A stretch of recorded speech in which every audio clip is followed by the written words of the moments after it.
Okay, so I just wanted to welcome everybody to today's presentation. Just a couple of housekeeping things. If you just put yourselves on mute while the presentation is going on, and then feel free, you're more than welcome to unmute yourself and ask any questions, or if you feel more comfortable, you can use the text chat there and I will relay questions to David. I just wanted to mention, just because we have our big event coming up on May 6th, that the early bird is going to close on April 15th. So if you wanted to get in on the early bird rate, you're more than welcome to. All of our information is on our website.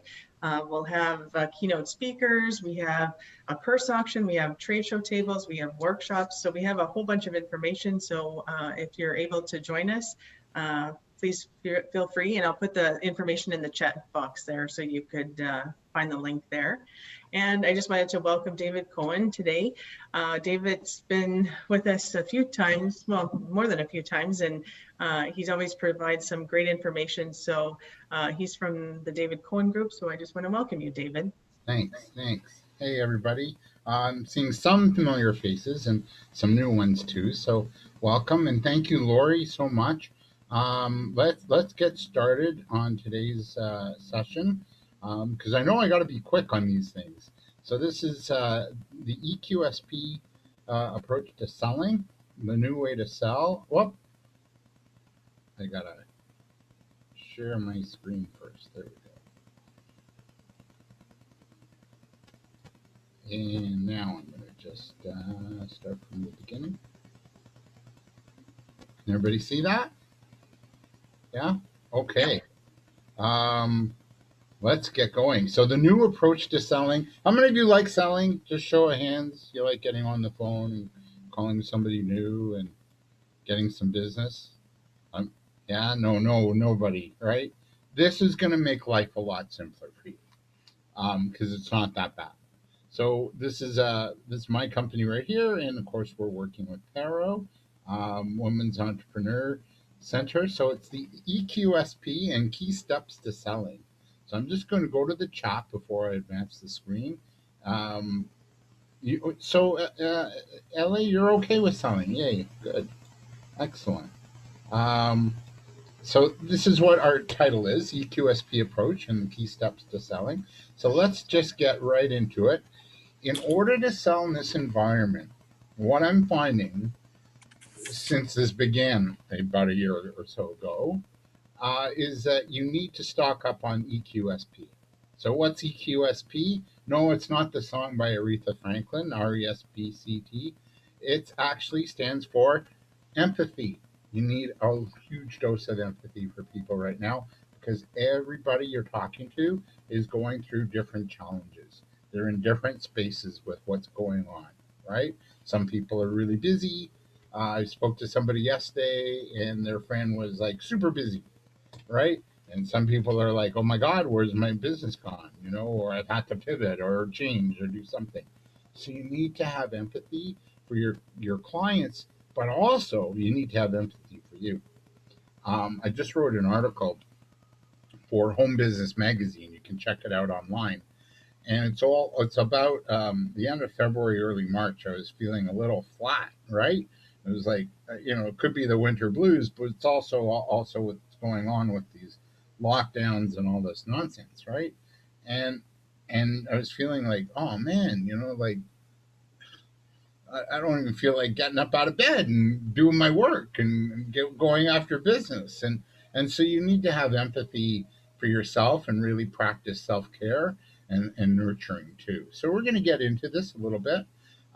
Then the Q in the EQSP approach is, a lot of entrepreneurs make a big mistake. They want to spill on the customer. Here's who we are. This is what we do. This is how you should buy us, right? And it's like, whoa, slow down. Has any show of hands, has anybody ever added somebody on LinkedIn, and the next thing you know, that person you just added on LinkedIn is hitting on you, right? It's like, what? You haven't even, you don't even know me. I might not even want what you have. So it's really important to have that empathy have a dialogue, ask questions about, of your customer or prospect, see if they even are interested in what it is you do. Look, at we're all doing something great, we're all doing something, a business that we're creating that's going to help somebody else, so that's really important, right? But on the other hand, not everybody's going to want what we have when we want to pitch it, right? So it's really important just to say, hey, Joe, thanks for adding me on LinkedIn. This is what I do. Would you be interested in having a call? And does this interest you? What I do? And if not, that's okay. Build for another day and stay in touch with that person. So the Q in the EQSP approach is your ability to ask good questions is really, really important. Check in with people. How you doing? What's going on? Are you open to this? Right? I see a couple new people came in. Welcome to you, and Karen as well. Welcome to you. And then the ask is position yourself as a solution provider. Right? We're all here to help somebody else get what they need or get a result. Whatever your business is, you're bringing something to somebody else. You're bringing them a way to overcome a challenge. You're bringing them maybe happiness and joy. You're bringing them ways to cut costs. You're bringing them ways to improve their business. I think LA, if I'm not mistaken, you were doing sort of admin services, or like virtual admin. That to me is about helping people take care of the administration work so they can focus on the things that matter to them. Welcome, Beth, to this session as well. And then, thank you. So, yeah. So the S in the EQSP approach is solve people's problems. How do you solve people's problems? What are your clients going through, and what do you do to help them? That's really important, to position yourself as a problem solver or a solution provider. And then the P in the EQSP approach is patience. Have patience not only with your clients, because as much as we want to make a sale today and get the business and get money coming in and paying our bills, not everybody's ready for what it is you do. So you have to be patient with the buyer and just nurture them along, right? Because they will need your stuff, guaranteed. They're going to need you eventually. So before we dive deeper, I just want to hear who's in the room. So there's Sean. Do you want to just do a little quick introduction, and I'll go down the list? So is it Sean? Do you want to say a quick hello? No? Okay, Victoria. Hi there. Sorry, I'm not sure if you can see me. Yeah, top of your my head. Camera's. Oh, hello. Hi. And what are you up to, and where are you? Sorry. Oh, wanted than just a hello. Hi. Okay. My name is Victoria, and I own a company called.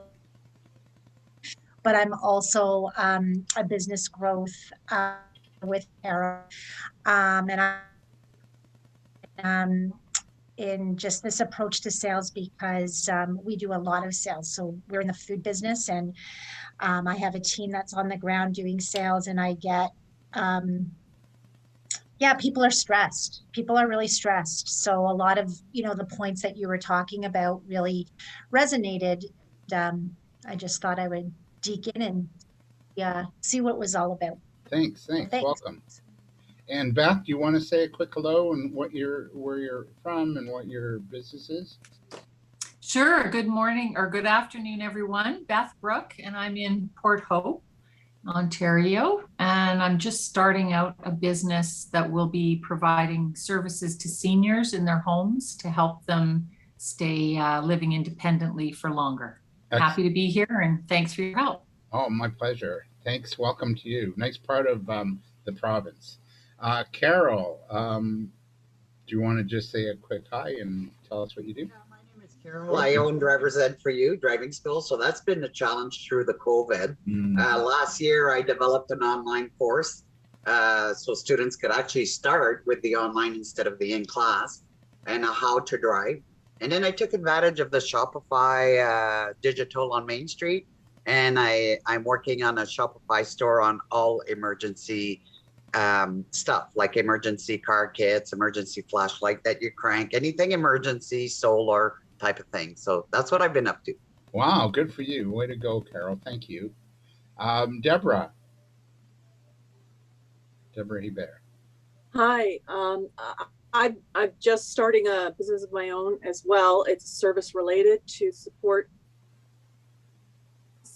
skills for people who are trying to improve in their own administration for their small business. I do ergonomic assessments and health and safety inspections and administrative support for those who would rather just hand off the tasks. Excellent. Well, and where are you based? Rockwood, Ontario. Okay, welcome. But virtually anywhere. Anywhere, that's true. Worldwide. Well, not quite, but yes. Yeah. Unilingual over here. Okay, way to go. ER Kamal. If you're okay to unmute and just say a quick hello. No? Okay. LA, are you all right to say a quick hello? Hi. There? Oh, there's ER. Okay. Hi. My name is Komal. Okay. Yeah, and I'm studying in Confederation College, and I'm planning to start selling my books in Thunder Bay. Excellent. And what's the book? It is a self-help book, and the name of book is Assist to Though. Okay. It's a conclusion of New York bestsellers book. Wow. Way to go. Thank you. It's quite the task writing a book, so kudos. I know, yeah. Yeah. It takes a long time. People think, oh yeah, easy. Oh, no. Yes, I'm agree with you. Well, welcome to you today. Thank you very much. David, I'm just going to interrupt for 1 second. I'm just going to say on behalf of LA, she says a big hello to everybody. Okay, all right, good. And Sam, do you want to unmute? You can say hi. Hi. With things changing in 2019, I was laid off from my job. But since then, I also wrote a book, and I've gotten into being an author now. So I'm looking to see how to make a business with that, and also to learn how to maybe the best way to sell them. So that's why I'm here. Thank you. No, you're welcome. Thank you too. And let's get back into it. So empathy is really critical. So you don't want to leap into your needs. You want to leap into what your customer or prospect needs. You got to see where they at first, right? And meet them where they're at. Because as I said, everybody's in a very different space right now.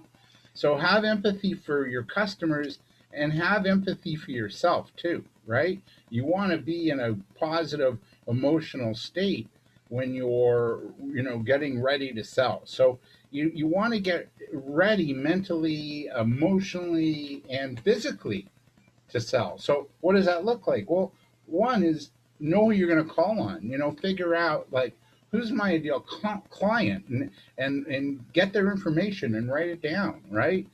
Get the proper names and figure out who's my ideal client, who wants my book, where am I going to sell my book? How can I market this differently in the environment we're in? Then you want to also develop what you're going to say, get clear on what you're going to say when you first meet somebody. And that could be at a networking event, and there's a lot of online networking events right now, or it could be on the old, what we call the old dreaded cold call. What are you going to say that's going to get somebody interested to not buy from you, but to want to work with you, to want to meet you, to want to engage with you further? So that's the goal of prospecting or making that old, what we call dreaded cold call. It's to get the interest of the other person so that they want to meet with you. You never, ever sell on a prospecting call. It's just not going to work. So that's really important. So thanks, Sean, for posting in the chat. I'll check that out in a sec. You also want to be in a positive mindset when you're about to get into the headspace of selling, right? You don't want to come at selling or approaching people or connecting with people and be glum. If you're glum, let it go. Just don't do it that in that moment, So you want to maybe shift your own energy. Tony Robbins once said, you change your psychology by changing your physiology. So get out, go for a walk, dance, whatever, move the body. You want to quiet the fear and doubts as you begin the sales process, right? You want to work through those fears and doubts that are going to crop up. We have stories and we have beliefs, and boy, do they ever get in the way of our success when it comes to working or marketing or selling to customers. And you just have to, suspend those fears and doubts and do it anyway. There's an old book came out, man, I guess it was like the 80s, and it was called Face the Fear and Do It Anyway. And I love the title alone, just do it. And have fun at what you do. Right? Because, here's the deal. None of us are selling anything kind of negative. It's all, we're selling books, we're selling ways to help companies, we're selling, safety equipment, we're selling, how to drive, so we're all doing something that's kind of interesting and engaging, and it helps people. So remember, at the end of the day, when you start the sales process, you're really helping somebody get a result. So you really want to focus on the result and the value of what it is you're doing or making or writing or whatever it is. So you want to learn this process that I'm teaching today because it's a consultative sales process. And, I only have an hour to dive into it. This is actually a half day, a full day, or 2 full day course, if I was let loose. I love Dr. Stephen Covey, the late Dr. Stephen Covey. He wrote The 7 Habits of Highly Effective People. And if you're looking for a nice book to read, this is a good book at any time. It came out years ago, but it's just, the 7 habits are gold. So the 7 habits, if you can see the picture of Stephen Covey, be proactive. And in business, we have to be a bit more proactive.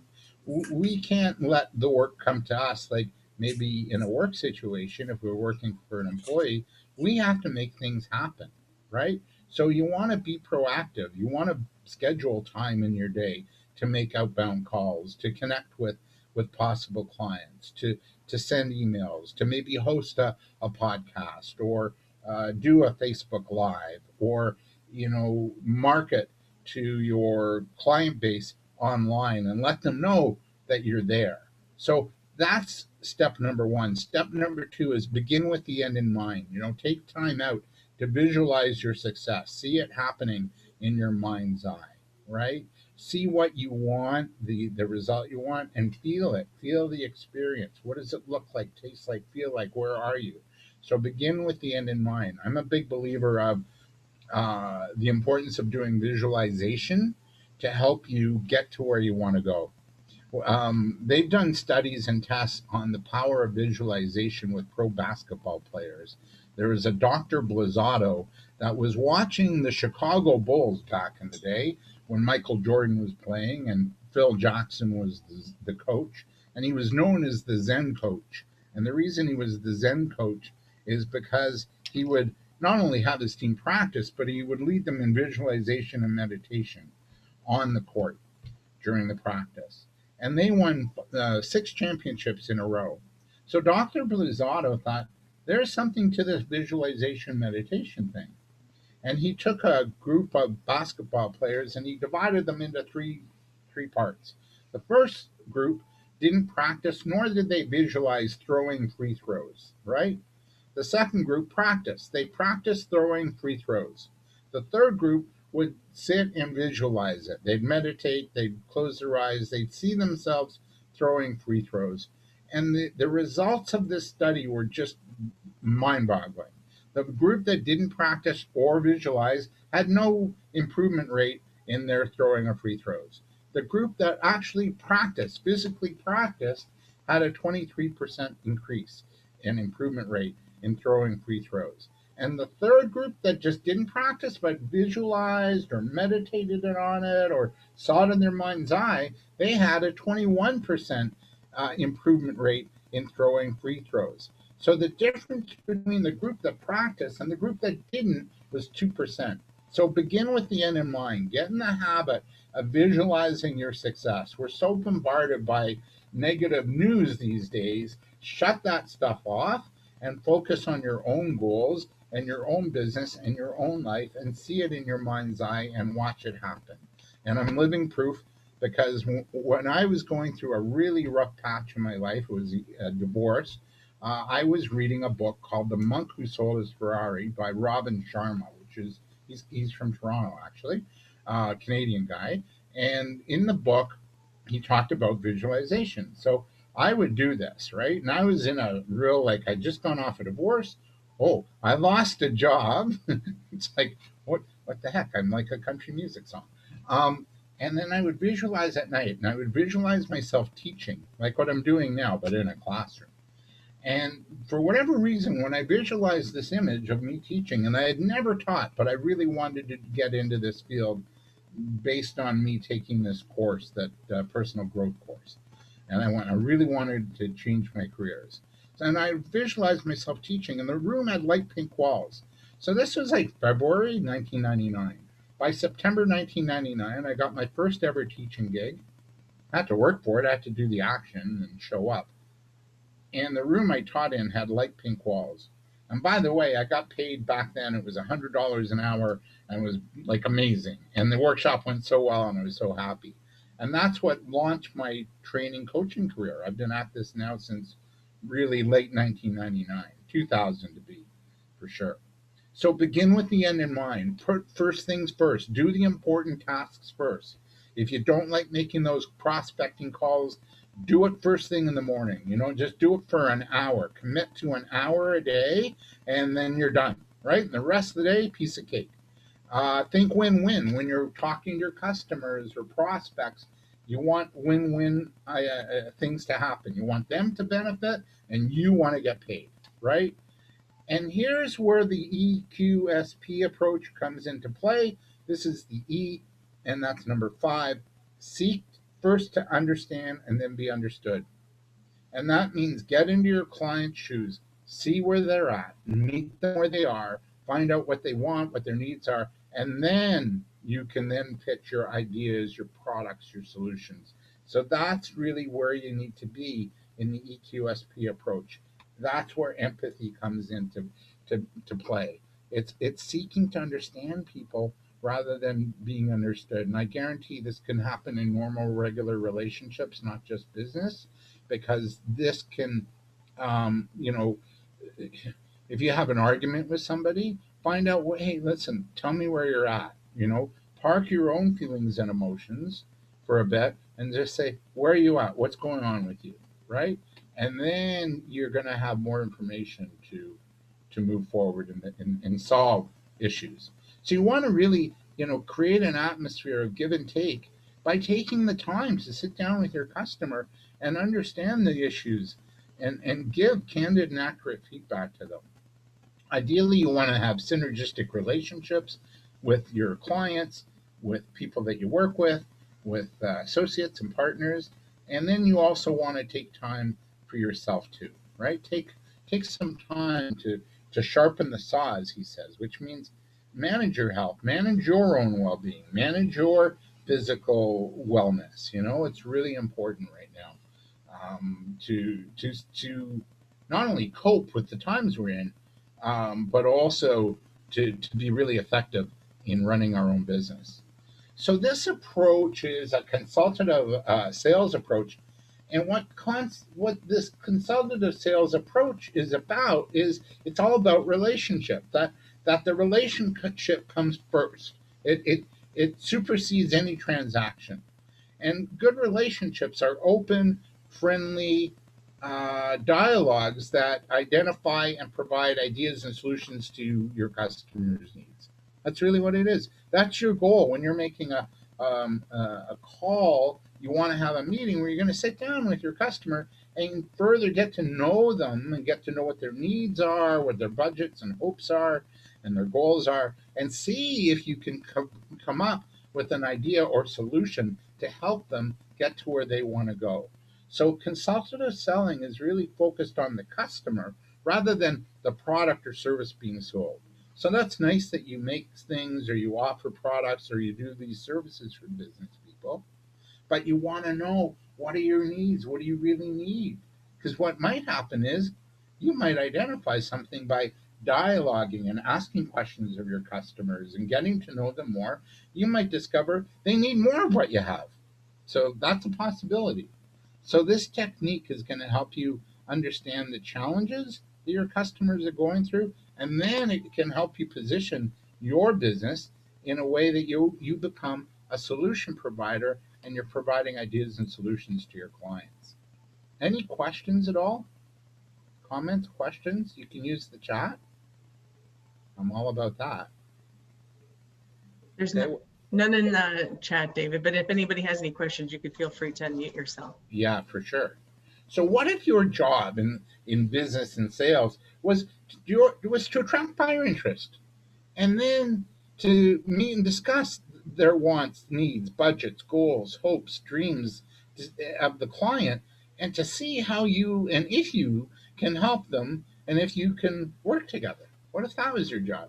What if your job was not to talk or know everything, but to ask the client questions as it relates to you and what you do, and as it relates to them and what they need?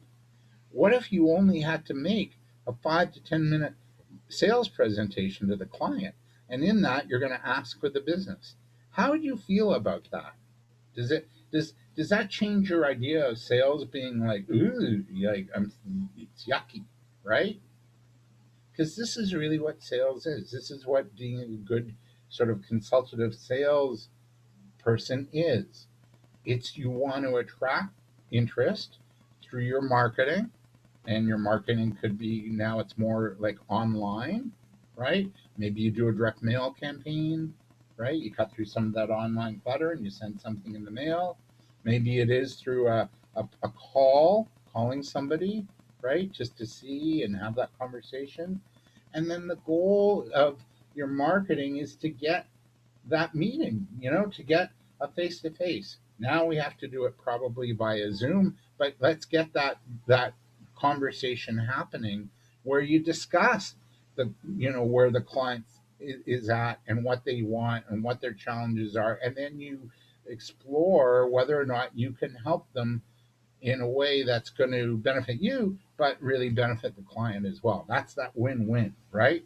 So and then what if your job was then to, okay, if you feel you can work with them, that you go and you make a proposal, a quote, a presentation, and you go in and present it for 5 to 10 minutes. That's really all we need to get our point across. And really what you want to do is emphasize the value and kind of repeat what you learned from the client in that initial meeting. And in that initial meeting, what I do is I go into the client's office or I have a Zoom call with them and I'm asking questions. I want to know about them so that I can determine whether or not this client is a good fit for me and I'm a good fit for them, right? And sometimes you got to know when to walk away too, right? So you really want to be mindful of that you don't take on a client that you don't feel you can really help. Sometimes you just got to walk away. And I'll give you an example of what that looks like. I remember a number of years ago, I was in a different field and I had a client. Man, it took me 2 years to get them, and they finally gave me a couple of orders, right? And then they gave, like, I was selling promotional products like T-shirts, pens, mouse pads, incentive items, prizes, things like that. Anyway, long story short, on their third order, they wanted T-shirts for an event, and they wanted 500 T-shirts. Not a small order, but here's the thing: they wanted it in 2 days, and I had to decline that. As badly as I wanted that order, and it was like in February, which was usually a slow time, I had to decline that order. Why? Because the risk of something going wrong in 2 days or the job not being done right was too great, and the reward was not enough. So you have to know, right? And so your goal in sales when you're working with people for the first time, or on even on an ongoing basis, is to always, go meet them. What's going on? What do you need? And prepare yourself with questions to ask the client so that you can really come up with really good ideas and solutions and presentations that you can make. And all you need is 5 to 10 minutes max.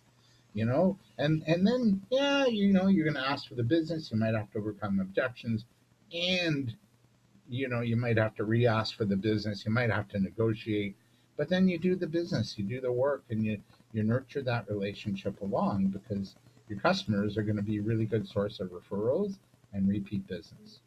So any questions? We're good? Okay, I'm going to move on. If there are, stop me. The Q in EQSP is your ability. Like, one of the most important things for you to do in sales is ask really good questions. So what I do is I have a list of questions that I develop, and I ask, like, the who, what, where, why, when, and how of my clients. What do you want? When do you want it? Why does this matter? Who's it going to benefit, right? How much do you want to spend? Like, somebody on LinkedIn was dialoguing with me, and they wanted a price. And I went, well, before I give you a price, I got to ask you a few questions, right? I'm not going to give away my price so fast, because once they have the price, they don't know the value I bring to the table. So they see me as now a commodity, right? And a commodity is just something that's easily bought and sold. Like this bottle of water, well, I can buy this for $1 at one store, or $2 at another. It just depends how thirsty I am and if this is the thing I want to drink at that time. So what I want to do is I want to really get clear as to where the client's at, and then I can come up with an idea or a solution that's going to add value to their life, and they're going to focus on, hey, this is what we're going to do for you. Here's the result you're going to get from working with us, rather than just comparing price. So when you sit down with a client and you're asking them these questions, don't be afraid to dig deep. If you can hit a client's nerve, chances are that's where they need your help, right? If you hear silence after you've asked a tough question, let that silence be. It's painful, but you touched on a nerve, and usually they say in negotiating, the first one to talk loses. So just be with your client, be in their silence. It's okay. You didn't do anything wrong. You actually touched a nerve, and that's the thing they're going to need you to help them with. And there's two places in the sales process where I ask questions. One is when I first connect with somebody and I make that old dreaded cold call or a prospecting call. Because what's going to happen is chances are they're going to say no. And the reason they say no is usually they don't know enough about me to want my services, or they don't have a need. They don't have a need, right? So they're going to say no. So I want to ask questions about that no. And what I want to see is, would they be open to working with me down the road? Is there an opportunity in the future to work together? Are they working with somebody now? Are they happy? Would they be open to switch? Would they like an alternative supplier, just in case that other supplier can't come through, right? So I ask questions there, and the goal there is to live to see another day and to nurture the relationship in a way that's fair and reasonable and not over the top, and you're not hitting people over the head. You want to nurture the relationship until the client's ready to buy. And then the other place where you ask really good questions is when you go in and you meet the client for the first time. I just sit down and I ask them questions. I'm not selling anything. I might say, yeah, oh yeah, we do that and we do this, and I might say that, but I really want to know where the clients are at and if I can serve them. The other place where you would want to ask questions is if you have existing business. I like booking an annual planning session with my customers, usually at the beginning of the year, because it's usually a little quieter, and I'll sit down with them and have an annual planning session, and that's where I'm going to ask questions as well. So it's really important. So consultative selling demands that you don't need all the answers. Woo, right? You don't have to know it all, but you got to really be good at asking questions. It's the key piece to the selling puzzle. Got to be good at asking the right questions to uncover pain, to uncover the challenge. And can I solve this challenge in a way that's going to be fair, on budget, on time, and reasonable for the client? That's what good consultative selling is really all about. So, good business relationship, for good relationships to happen, you've got to take on a consultative role or approach, and that selling that it's not about selling right then and there. It's about the relationship. So relationship building, building trust, serving the customers with integrity is more important than any transaction or deal. It's about long-term ongoing deals and being of service to the clients you work with. It's about knowing that your customers count on you to come through when it counts, because truth be known, your customers need you as much as you need them. So you really want to be aware of that, because some of your customers might say, look, Barb or or Karen or whatever, or LA, I need you to come through on this thing I'm working on, or I'm going to lose a client, or I'm going to lose a sale, or I'm going to get, my boss is going to fire me. So they need you as much as you need them. So just always remember that, right? And think and act long term. It's not about the sale for the sale's sake. It is about that relationship and having long term repeat business come through the door. Any questions? So let's shift a bit from the EQSP approach. We've talked about empathy. We've talked about being prepared. We've talked about questions. So the next, in order to sell, you need to follow this process. Let's talk step one. So step one is getting prepared to sell. We talked a bit about that. But right now, with everything going on, our mindset and our energy can be depleted. I don't know if you have days where it's like, oh my God, I need a nap and it's only 2:00. That's just because it's just so intense out there. And so your mindset and energy and empathy is everything. So step one, be prepared to sell. Be ready mentally. Be up. Be okay for rejection. Be okay when you're not getting people calling you back. Keep going, maybe shift things up. Maybe try new approaches, right? Maybe, okay, I'm not going to do sales calls so much today. I'm going to do a Facebook Live, right? Or I'm going to write an article and a nice post on LinkedIn, right? To get attention and response. So you've got to mix things up a little bit. So be mentally ready. Be emotionally ready. Don't take rejection personally, because it's never about you. It's always about the client. Always. Sometimes it could be about us, but don't take it personally, right? Be physically prepared. Have that energy and that I set my intentions every day. I do a gratitude journal, and then I set my intentions for the day. I'm not making this up, okay? Here's my gratitude journal on this side, and this side are my affirmations. And up top, I have do good work. That's for today, right? And be of service. So hopefully I'm doing good work and I'm of service to everybody here today. I hope, right? LA says, I do my best to treat each and all as if they are the most important. Beautiful. I love that. Carol says, if you're reaching to people with email, what program do I use? I am not an email fan. I get very little response from email. I might send an email, but I really like to speak to people. Okay. I think we're inundated by email and online social media too. I think we're inundated. What I might suggest, Carol, is a targeted mailing campaign instead to cut through the clutter. Okay. So mass emails, you can try Constant Contact or MailChimp as a program. Those are pretty good programs, and they will give you the stats like the click rate, the open rate.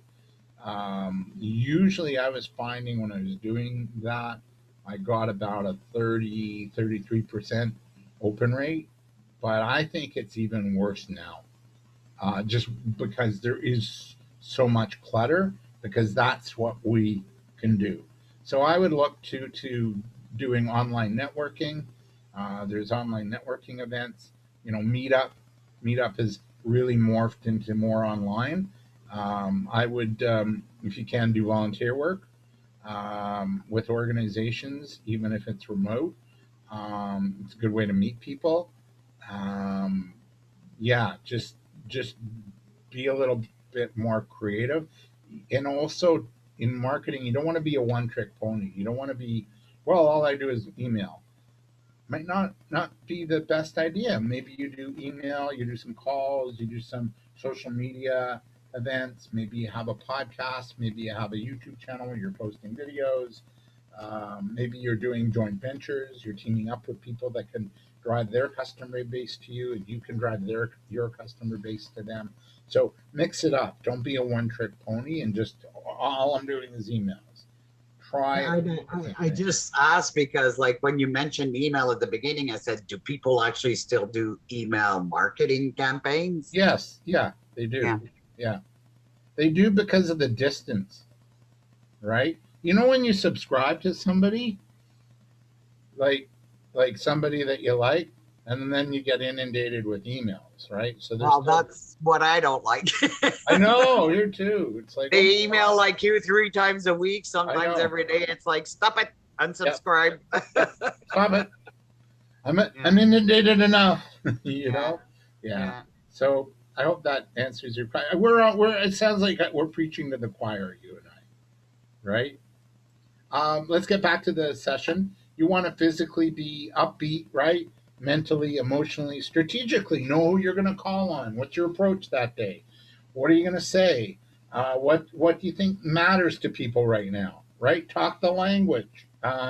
Tactically, are your tactics varied? Are your tactics effective? Like what marketing and sales tactics are you using to connect to people? That's really important. And are you connecting where your ideal customer is at? So it's really important to understand who's your ideal customer and are you reaching them, right? Are they online? Are they reading what a magazine that you're advertising in? Are they watching, videos that you're on? Whatever. Like, you want to make sure you're connecting to your target audience. Really important. So to get prepared, you need to have a plan. You need to have a sales plan, and that goes in your business plan too, right? How am I going to approach people in this environment? What are the steps I have to take in order to get somebody interested to actually making a buying decision? So have a sales plan. What are your sales goals given the environment we're in? What do you think is realistic for you to sell and make? And then prepare your ideal client list, like Ghostbusters. Who are you going to call? I have a list. I usually make a hot list of about 50 possible organizations to call. And then I just work through them. And I usually start with a phone call in my marketing. Then I might move to, hey, do you want to be on my newsletter list? I write an article in a magazine every month. Do you want to be in that? Do you want that? Do you want me to invite you to networking events, be it real ones or online ones, right? So I'm engaging with the client, building that relationship until such time that they're ready to buy, because I know that they might not want what I have at the time I want to sell it. It's just the way it is. Book time in your days for client development, especially like prospecting calls or calls, no more than 90 minutes, because what happens is you will face rejection. You might not get people that are interested. You might not get people returning your calls. And that sucks your soul. You'll all probably agree. And so 60 to 90 minutes of outbound calls or client development or getting on the phone just to see and explore working with the client. No more than 90 minutes, but I actually say 60 minutes a day, and you're good to go. And you do that every day. In 60 minutes, you could probably call 5 to 7 people or clients. And at the end of the week, that's like, let's say you just called Tuesday through Friday. I don't like calling Monday morning. So let's say you called 7 people for 4 days, that's 28 outbound calls. That's pretty darn good. And out of that, you might get a couple of meetings and Zoom meetings. And out of that, you might get a few sales. So that's having a plan, right? Know what you're going to say to somebody when you reach out. Have questions prepared for the fact they might say no, which is totally probably going to happen, like 98% of the time. So don't take it personally. Practice what you're going to say. Prepare yourself for worst case scenarios. Have a way to manage your own emotions, the emotional, part, the empathy part. Have empathy for yourself. Manage your own emotions and challenges, and make sure you have the proper contact information of your client, so that when you follow up with an email or a sales letter, that you spelling their name properly, or you're mailing a package to them, and all that information is up to date. And I also really recommend you have a good rock solid sales letter and collateral material to send out. So collateral materials like a postcard, business card, brochure, that kind of thing, right? Are we good? All right, let's keep going because we have a time factor here. Step 2 in the sales process. So step 1 is be prepared. Let's get prepared. Let's get mentally, physically, emotionally prepared. Let's get tactically and strategically prepared, like we see here. But step 2 then is research. Do the homework. Do the research. Find out as much as you can about your clients before you call them. Find out about your own industry. Find out about your competitors. What are they doing, right? Find out about how your industry can impact a client. So research is really, really important. You got to know about your customers, what's going on in their world, what are their challenges, how can you help them. You got to be clear on the results that maybe you provide for your customers. Maybe you help the customer, like LA, grow their business by 15%, or maybe save money by 10%, right? That's value. People will pay for that. So know your value. Know your value comes in the form of the results you get for customers, or the impact you have, or the problem you solve for customers. That's your value, right? And then you got to be able to communicate that quickly, succinctly, and often. Like often, I mean, not only in your sales conversations, but on your website, your marketing material. You got to communicate your value. Know how your industry as a whole helps the customer achieve a result or goal. That's really important too. And know the benefits of what you offer.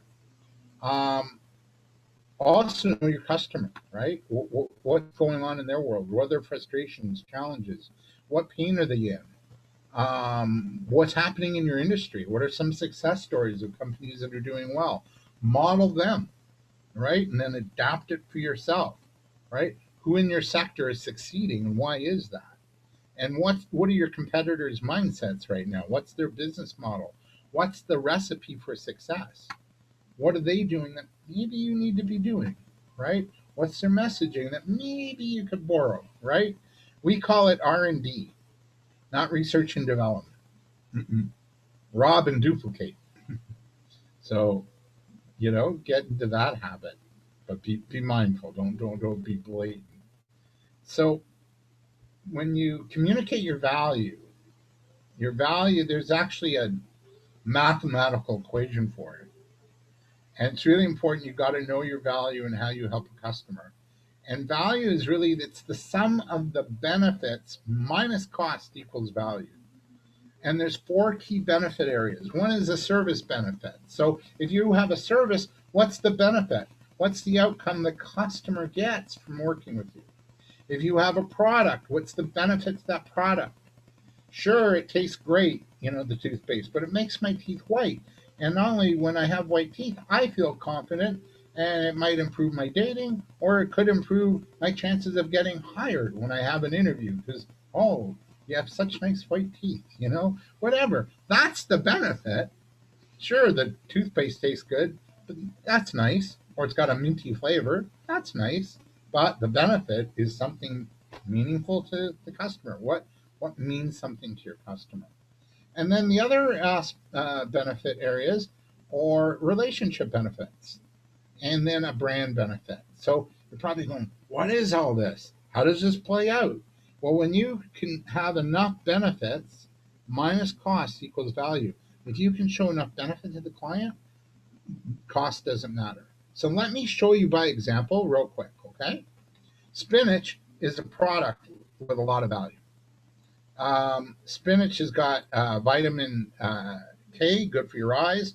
It's got antioxidants, which helps prevent cancer in both men and women.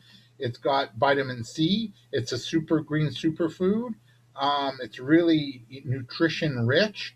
It actually helps your blood cells. Oh my God, it's got vitamin A. Popeye loved it. It's pretty inexpensive. And it's a really good, super nutritious food to have in your diet, right? And when I share all those benefits of spinach, all of a sudden cost doesn't matter. So next time you go to the grocery store and you're buying salad or lettuce or whatever, you might look at buying spinach instead because now you know the value of spinach, what's in it, how it can help you. So that's a really that's an example of a product that's really loaded with value and benefits. And when you share those, cost does not matter. FedEx is a service with a ton of value. FedEx used to have a slogan a few years ago, and it was, when it absolutely positively has to get there, next day delivery or else, right? When it absolutely positively has to get there, next day delivery or else. That's a service you're going to pay for. When you have to get your package to a client in another city tomorrow at 9:30, you're going to send it FedEx. You don't care what it costs, because if you don't get that package there, you could lose a deal or the client will be unhappy, right? So that's a service with a ton of value. They even used it in their slogan. A really good example of brand benefit is Heinz ketchup. That's a brand that's loaded with benefit. They just focus on the brand, right? Heinz, their slogan a few years ago was, Heinz, there are no other kinds. There are no other kinds. Yet there's 5 other kinds of ketchup on the market. 5 other kinds. Anybody want to take a stab at what they are?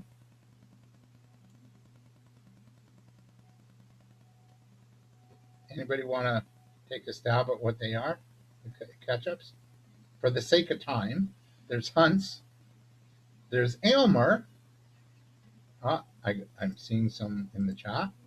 Yeah, No Name, or the store brand. So that's another. French's, PC, Beth, thanks. LA, thanks. And E.D. Smith, believe it or not. They make jams normally, but they also have a ketchup line. So there you are. A few other brands of ketchup. It's kind of interesting, right? So there are other kinds, but Heinz is so confident about their brand that they say there are no other kinds. It's Heinz, right? So, and when you go to the grocery store and you're buying ketchups, it's going to be pretty rare for you to buy another brand. You're probably going to buy Heinz, right? So that's an example of a brand that it just stands out. People know it, right? And then relationship. Tim Hortons, I think, is a pretty good example of relationship. We have a relationship with Tim Hortons. We know the coffee's fresh. We know that we can walk in and walk out. We know that what the food's all about. We know what to expect. We know what the experience is going to be like. We know that if we're on the road traveling and there's a Tim Hortons, that's a good place to stop and have a bio break and get another refill of coffee for the trip. We know, right? It's Canadian. It's hockey. It's Tim Hortons. We have a relationship to Tim Hortons. So those are examples of like a brand, a product, a service, and a relationship benefit. Really good examples. So what I want you to do is think of your value, and we're going to have you actually write a value proposition. Don't worry, we won't be too much longer. And what a value proposition is about, it answers 4 questions. First of all, who do you serve? What people or companies? And just pick one. What's their biggest challenge? So maybe it's drivers who, do a lot of, driving, but they don't have a safety kit. So if anything happen, they're going to be safe until a tow truck comes, right? So what's their big challenge? What have you created? Well, we make safety kits that keeps people safe in the event of an accident or in the event of a breakdown. And the result is they can feel comfort and know that they're going to be okay until they get help, right? So that would be the value proposition for, um, um, you know, for the automotive business, right? So take a moment and just work on this. Answer: who do you serve? What's the one big challenge? What have you created, made, or do to help them overcome the challenge? And what's the end result? And how does the customer benefit? Take a moment and then put them in the chat, or if you want to speak them out once you're done, that'd be great. Well, I already put mine in the chat, and the one thing that I know parents with a course, they only get 10 hours, the teenagers, and I struggle because 10 hours is not enough for somebody to go and pass their road test. So I created a series of videos step by step, because some parents just throw the keys and out they go. So it's like from starting into a parking lot to moving into a residential and moving into basic lights before you go into multiple lanes and highways and in and off 100 series. So I made it really simple for them to follow alongside with my curriculum with driver's ed.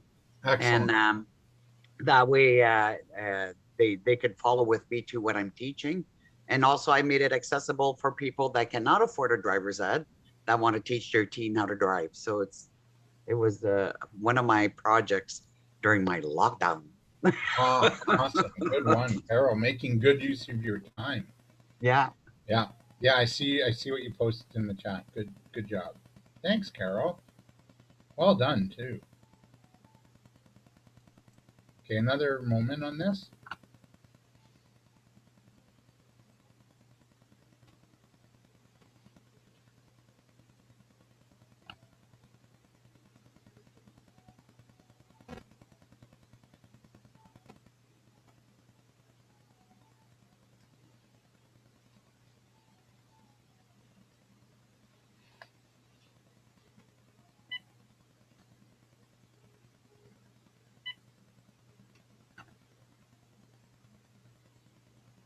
Gonna just check the chat. Contemporary reader's boredom story that is relatable, inspirational, and life-changing. Thanks, Sam.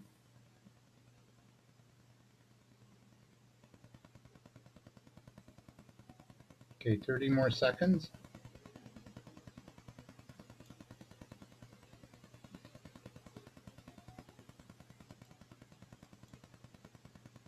Online driving school? Yeah, I love it.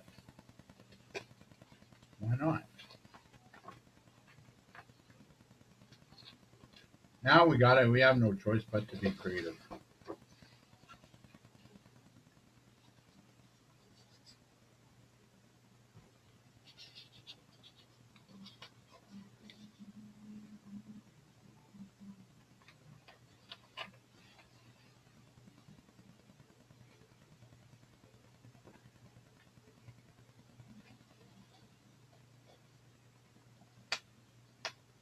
Okay, who'd like to share? Anybody else want to unmute? Share your value proposition. Going once. Going twice. Okay, good. Getting some stuff. LA says, I serve RRDT and others who need to focus on their work so I can connect with personally with their clients and build up the relationships to offer better services and sell more bookings. Biggest challenges, they need to focus on what they're good at and what they are good as when with clients. Okay. Sam says, I need to do some work on this. We need to narrow the focus, but thanks for the homework. And all right, Carol, it was good meeting you. And okay, so I see a couple, but work on this and practice it. Take it up with Lori, and it's really quite important. Um, so the other key step to selling is prospecting. So, in this day and age, you got to get out there still, right? Maybe it's social media. Maybe you're doing success stories. Maybe you're hosting podcasts. Maybe you've got a YouTube channel, or you're involved with networking events online, or direct mail, or collaborating, joint ventures, picking up a phone, hosting webinars like through Zoom, right? Or having Zoom meetings with clients. This is something that is a crucial step to your success. And the goal of step 3 is to get a meeting with the client. So the goal of prospecting is never to sell, it's to get a meeting to see, where's that client at, and can I help them, and can they afford it, and do they want it, and when do they want it, right? So you're not spinning your wheels. So the goal of the meeting is just to sit down and dialogue with the customer and ask them a number of questions about where they're at, what they want, where they want to go, what they want to do, and how you can help, right? And when they're open. So that's step 3 and 4. The next step in this EQSP approach is you want to solve problems for people. So, okay, I just met with them. We're clear that we can work together. Now I'm going to go back to my office and work on ideas and solutions that are going to help them. So there's a quote I like: if you want to make more money, solve bigger problem. It's true. Like if you had the cure for, what's going on now, you'd be rich, right? LA says, how long should you be spent selling to potential clients? As I said, I would just, in terms of like approaching people and doing sort of business development work, no more than 90 minutes a day. In terms of how long do you continue to connect with them, that's a gut feel. That's a gut feel, LA. Sometimes I usually will kind of stay there for about, studies actually show it takes 8 to 9 contacts to get in the door, probably now even more. So I just stay with it politely. If you have a gut feel that says, you know what, this client, you could stand on your head and spit nickels and they're not coming to you, then let it go, right? Let it go. So I'd say over time, because it could take, it's going to take those sales cycles. That's one thing about these times, man.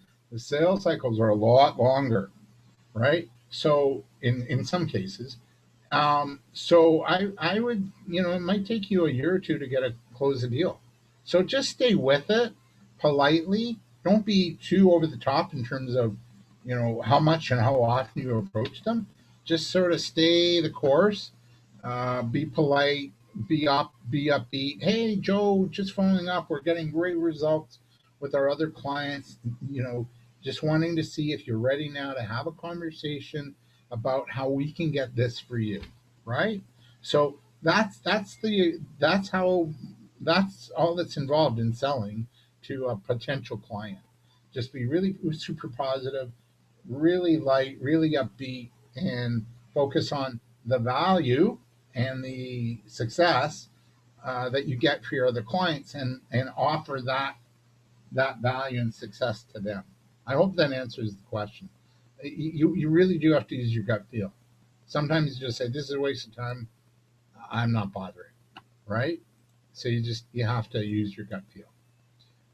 So the goal is, or the steps. So step 4 is step 3 is prospecting. You do that in a number of ways these days. And the goal is to get that meeting. And then in that meeting, you're going to ask a number of questions, see where the clients are at, see what they want, see what their budget is. And then what you want to do is you want to go back for step 5, and that's present, right? Here, based on our conversation, here's what I'm suggesting. Here's what we can do for you, right? And reflect to them that, hey, we heard you. We heard what your concerns are. We know your worries. We know your budgets. We're going to provide you a solution or a proposal or a package that's going to work for you. And then you're going to ask for the business, right? You might have to overcome objections here, and you might have to negotiate. Okay? So I just have a question in the chat, and a really good one at that, I got to tell you. LA says, I find that with many COVID-19 shutdowns, it affects how I can connect with potential clients and when we can actually meet with them and get appointments. You're right. Yeah. You might have to just shift who you're going after right now. Maybe you go after more of a micro kind of business owner, and just shift the focus. But companies are still open. They're not all working on site. They might be working from home. Okay.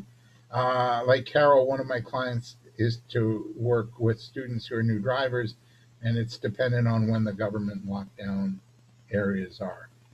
Yeah, this is a little bit of heavy duty navigating right now, and just do your best. Do your best, right? You might want to talk to your existing clients and ask for referrals. Like, who do they know that you can contact? Maybe have a referral program, like a referral reward program. What do I mean by a referral reward program? That you reward for referrals. That maybe they get like a $5 gift card for every successful, like to Tim Hortons, for every successful referral.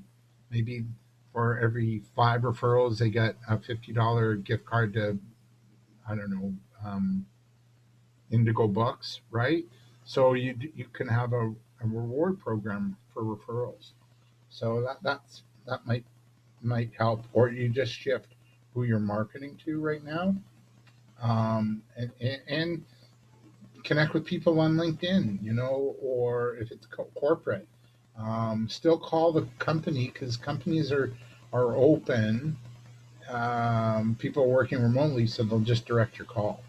Okay. So step 5 is you're going to review your meeting notes when you met with the client. You're going to then prepare your proposal, and you're going to present win-win solutions. So that's the S in EQSP, solve their problem, solution, be a solution provider. So here's what you want to do as well in that time that you present your proposal. You want to ask for the business. You might have to overcome objections and negotiate. If you've helped a client overcome the objection, maybe they said, price is an issue. Once you solve that, just check in. Is there anything else holding you back from making a buying decision? And if they say no, then you got the deal, which is good, right? Step 6 is you do the work. Check in and ensure that the client's happy with the results. Are they happy with the work that you're doing? Are they getting results? Sean says, I like the idea of 2 meetings, one to learn more about the potential client's needs, and the second to meet and provide solutions and quotes and ideas. Yeah, it works.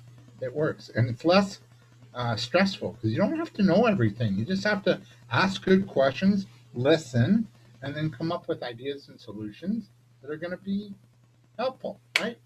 So back to the EQSP approach. The P stands for be patient. As I said, sales cycles have changed, budgets have been rocked, needs have changed. The uncertainty right now is a little unnerving, right? I think we'd all agree. And you need to practice what we call, I call emotional intelligence, which you should study this, because it's really, really needed right now. Emotional intelligence is about having patience. It's about managing your own emotions and self-regulating your own emotions and feelings. We need a really healthy dose of that.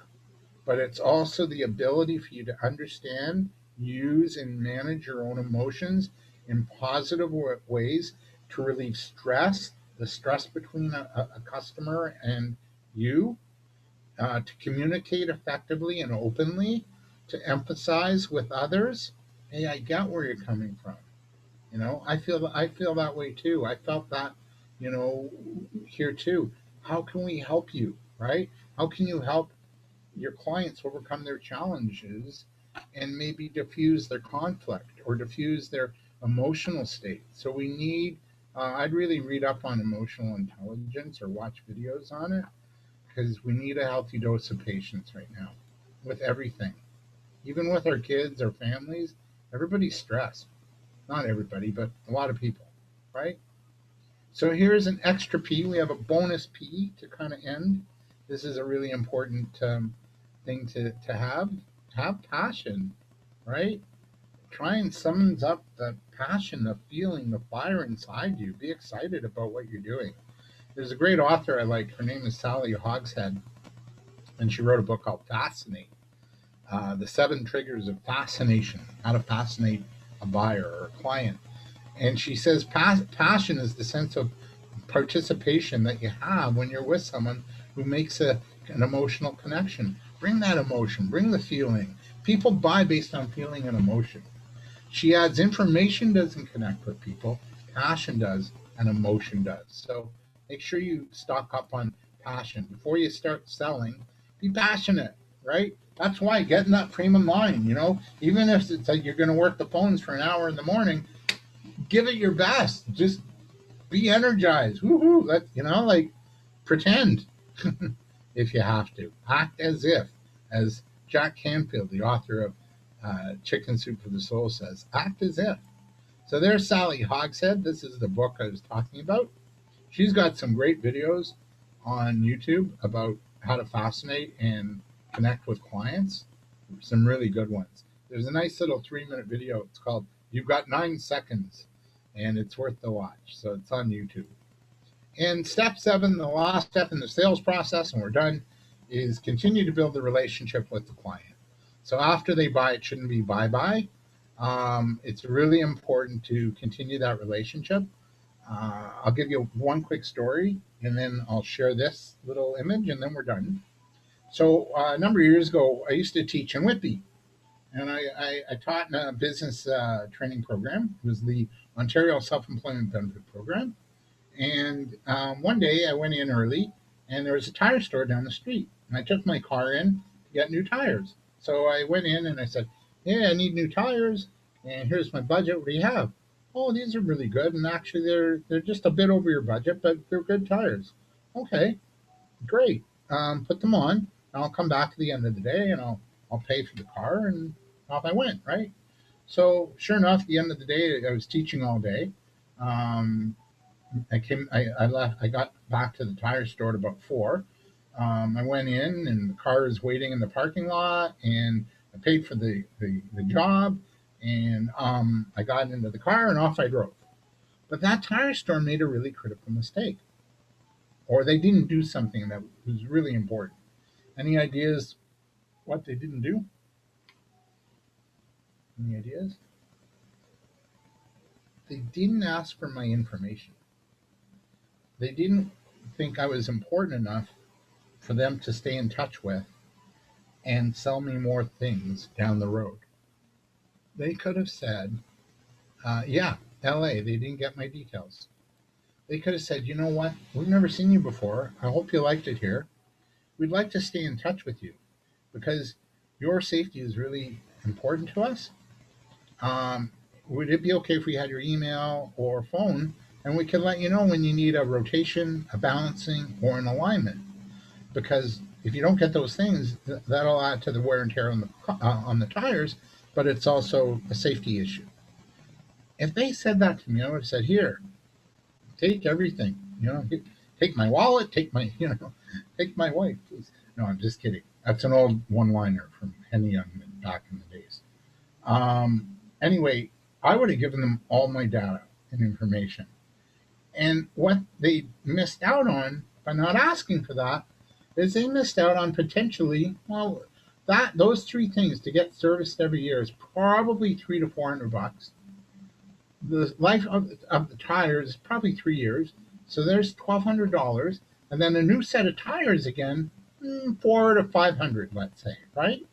So they missed out on $1,700 of potential sales. Never mind that. If I really liked them, I would have probably been talking them up and referring people. So they missed out on that. So that's the importance of staying in touch with your customer. That's step 7, right? Stay in touch with people. So if this is your business, you got 10 customers, your average sales is $100, and people buy once a year, your total sales are $1,000, right? But if you just stay in touch and say, hey, would you, do you know anybody else that wants us, right? Would you like fries with that? McDonald's almost doubled their sales by asking that one question, bundling their products. And then if you get them to come in more often, if you've just got 10% increase in this across the board, look at your sales here, $1,000, but now you got a 10% increase. So 10% more customers, 10% more in the average sale, 10% more in the frequency a customer comes to you. When you multiply that out, you've just grown your business by 30%. It's incredible. You haven't even spent anything. So this is where you get a hold of me. If you need coaching or help, or you want to send me your value proposition to review, I would gladly do it. I'm just looking at the chat before we wrap up. Yeah, they didn't get your, yeah, look, you're talking about them now. I am, but not favorably, and I didn't mention names. Anyway, and I won't. But this is where you get a hold of me if you need to connect. And I'm done. Thank you, Margarita Tamara. Thank you. And I'll throw it over to Lori. Any questions? Now's the time. I'll just stop sharing. There we go. Any questions at all? Did everybody learn something today? Yeah, I Sure. hope. Yeah, absolutely. I did. Okay. Thanks. Hey, Margarita. Yeah, I agree. There was a lot of good information there. Thank you so much, David. We appreciate you My pleasure. coming. And David's going to be back in May. I think we booked a date in May. So yeah, for sure. So if you have any questions and you think of something later on, feel free to reach out to him. And, if you need any help, let us know. And then next week we have the circles information session. And gosh, I'm drawing a blank here. Sorry. We're having, what's your brand consistency? So we have 2 presentations next week.